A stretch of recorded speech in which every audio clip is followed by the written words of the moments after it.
Chapter 7. "Look at what?" said Edmund. "Look at the device on the gold," said Caspian. "A little hammer with a diamond above it, like a star," said Drinian. "Why, I've seen that before." "Seen it?" said Caspian. "Why, of course you have. It is the sign of the great Narnian house. This is the Lord Octesian's arm ring." "Villain," said Reepicheep to the dragon, "have you devoured a Narnian lord?" But the dragon shook his head violently.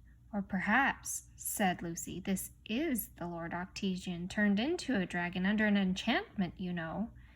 "It needn't be either," said Edmund. "All dragons collect gold, but I think it's a safe guess that Octesian got no further than this island."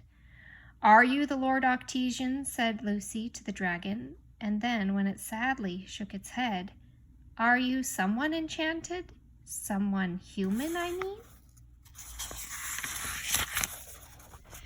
It nodded violently, and then someone said, people disputed afterward whether Lucy or Edmund said it first, "You're not Eustace by any chance?" And Eustace nodded his terrible dragon head and thumped his tail in the sea, and everyone skipped back, some of the sailors with ejaculations I will not put down in writing, to avoid the enormous and boiling tears which flowed from his eyes.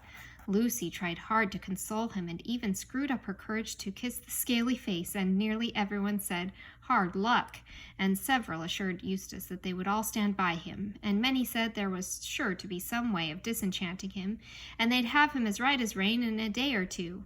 And of course they were all very anxious to hear his story, but he couldn't speak. More than once in the days that followed he attempted to write it for them on the sand, but this never succeeded. In the first place, Eustace, never having read the right books, and had no idea how to tell a story straight. And for another thing, the muscles and nerves of the dragon claws that he had to use had never learned to write, and were not built for writing anyway. As a result, he never got nearly to the end before the tide came in and washed away all the writing except the bits he had already trodden on or accidentally swished out with his tail. And all that anyone had seen would be something like this. The dots are for the bits he had smudged out. "I went to slee, or ghosts, or agruns, dragon's cave, 'cause it was dead, and aining so hard, woke up and get off my arm, oh bother."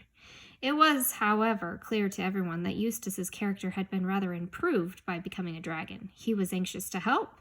He flew over the whole island and found that it was all mountainous and inhabited only by wild goats and droves of wild swine. Of these he brought back many carcasses as provisions for the ship. He was a very humane killer, too, for he could dispatch a beast with one blow of his tail so that it didn't know, and presumably still doesn't know, it had been killed. He ate a few himself, of course, but always alone, for now that he was a dragon he liked his food raw, but he could never bear to let others see him at his messy meals. And one day, flying slowly and wearily, but in great triumph, he bore back to camp a great tall pine tree which he had torn up by the roots in a distant valley, and which could be made into a capital mast. And in the evening, if it turned chilly, as it sometimes did after the heavy rains, he was a comfort to everyone, for the whole party would come and sit with their backs against his hot sides and get well warmed and dried, and one puff of his fiery breath would light the most obstinate fire. Sometimes he would take a select party for a fly on his back, so that they could see wheeling below them the green slopes, the rocky heights, the narrow pit-like valleys, and far out over the sea to the eastward, a spot of darker blue on the blue horizon, which might be land. The pleasure, quite new to him, of being liked, and still more of liking other people, was what kept Eustace from despair. For it was very dreary being a dragon. He shuddered whenever he caught sight of his own reflection as he flew over Mountain Lake. He hated the huge bat-like wings and the saw-edged ridge on his back, and the cruel curved claws. He was almost afraid to be alone with himself, and yet he was ashamed to be with the others. On the evenings, when he was not being used as a hot water bottle, he would slink away from the camp and lie curled up like a snake between the wood and the water. On such occasions, greatly to his surprise, Reepicheep was his most constant comforter. The noble mouse would creep away from the merry circle at the campfire and sit down by the dragon's head, well to the windward, to be out of the way of his smoky breath. There he would explain what had happened to Eustace was a striking illustration of the turn of fortune's wheel, and that if he had Eustace at his own house in Narnia, it was really a hole, not a house, and the dragon's head, let alone his body, would not have fitted in. He could show him more than 100 examples of emperors, kings, dukes, knights, poets, lovers, astronomers, philosophers, and magicians who had fallen from prosperity into the most distressing circumstances, and of whom many had recovered and lived happily ever after. It did not perhaps seemed so very comforting at the time, but it was kindly meant, and Eustace never forgot it. But of course what hung over everyone like a cloud was the problem of what to do with their dragon when they were ready to sail. They tried not to talk of it when he was there, but he couldn't help overhearing things like, would he fit all along one side of the deck? And we'd have to shift all the stores to the other side down below so as to balance. Or would towing him be any good? Or would he be able to keep up by flying? And most often of all, but how are we to feed him? And poor Eustace realized more and more that since the first day he came on board, he had been an unmitigated nuisance, and that he was now a greater nuisance still. And this ate into his mind just as that bracelet ate into his foreleg. He knew that it only made it worse to tear at it with his great teeth, but he couldn't help tearing now and then, especially on hot nights. About 6 days after they had landed on Dragon Island, Edmund happened to wake up very early one morning. It was just getting gray so that you could see the tree trunks if they were between you, and the bay, but not in the other direction. As he woke, he thought he heard something moving, so he raised himself on one elbow and looked round about him. And presently he thought he saw a dark figure moving on the seaward side of the wood. The idea that at once occurred to his mind was, are we so sure there are no natives on this island after all? Then he thought it was Caspian. It was about the right size, but he knew that Caspian had been sleeping next to him and could see that he hadn't moved. Edmund made sure that his sword was in its place and then rose to investigate.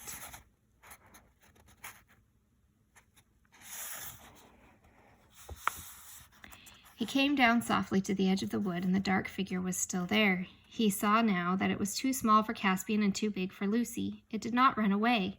Edmund drew his sword and was about to challenge the stranger when the stranger said in a low voice, "Is that you, Edmund?" "Yes, who are you?" he said. "Don't you know me?" said the other. "It's me, Eustace." "By Jove," said Edmund, "so it is, my dear chap." "Hush," said Eustace, and lurched as if he were going to fall. "Hello," said Edmund, steadying him. "What's up? Are you ill?" Eustace was silent for so long that Edmund thought he was fainting, but at last he said, "It's been ghastly, you don't know. But it's all right now. Could we go and talk somewhere? I don't want to meet the others just yet." "Yes, rather, wherever you like," said Edmund. "We can go and sit on the rocks over there. I say, I'm glad to see you, looking yourself again. You must have had a pretty beastly time." They went to the rocks and sat down, looking out across the bay while the sky got paler and paler and the stars disappeared, except for one very bright one low down and near the horizon.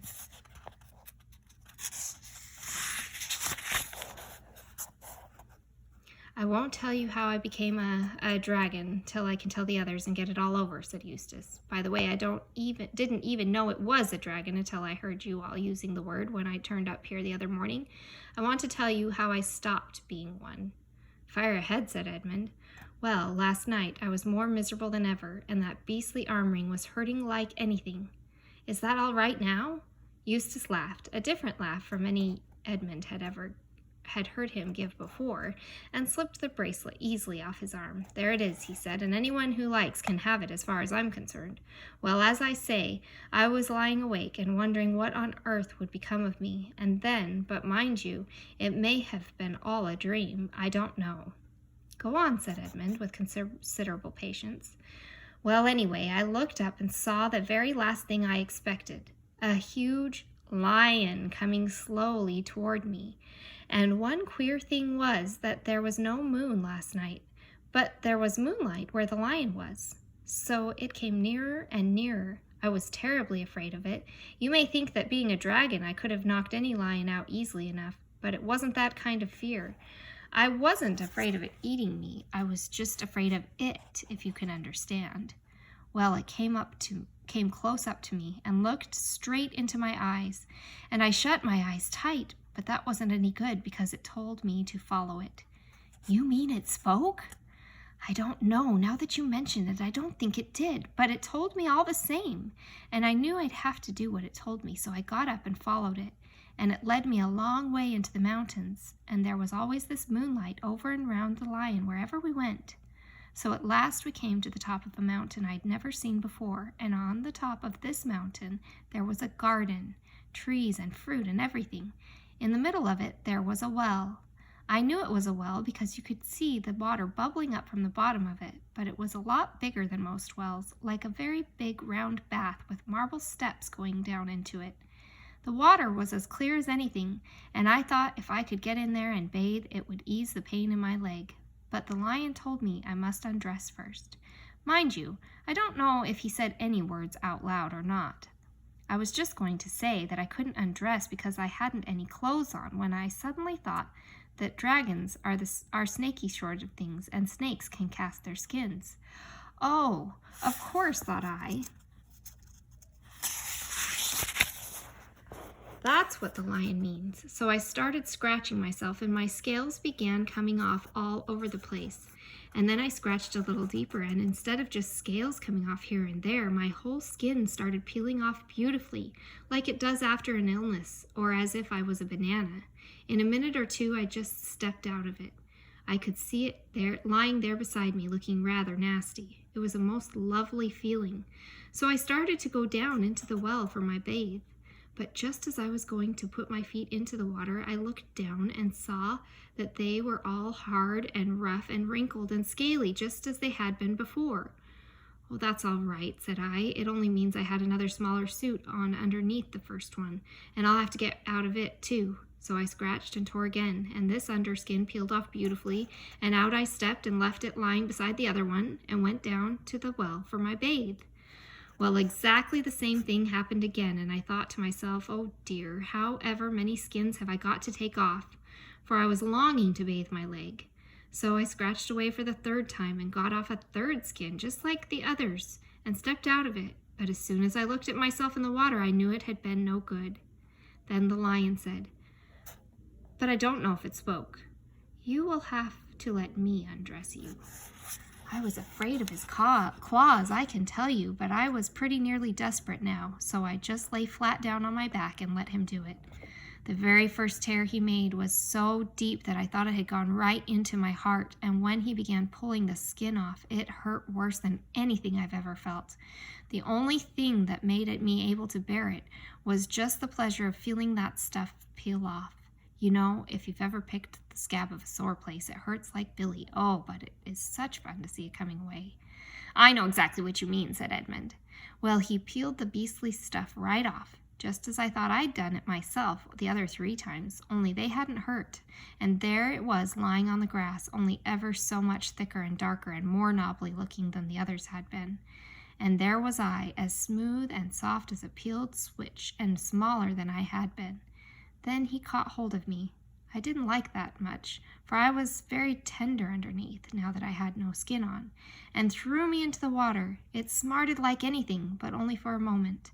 After that, it became perfectly delicious, and as soon as I started swimming and splashing, I found that all the pain had gone from my arm, and then I saw why. I'd turned into a boy again. You'd think me simply phony if I told you how I felt about my own arms. I know they've no muscle and are pretty moldy compared with Caspian's, but I was so glad to see them. After a bit, the lion took me out and dressed me. Dressed you with his paws? Well, I don't exactly remember that bit, but he did somehow or other, in new clothes, the same as I've got on now, as a matter of fact, and then suddenly I was back here, which is what makes me think it must have been a dream. No, it wasn't a dream, said Edmund. Why not? Well, there are the clothes for one thing, and you have been, well, undragoned for another. What do you think it was then? Asked Eustace. I think you've seen Aslan, said Edmund.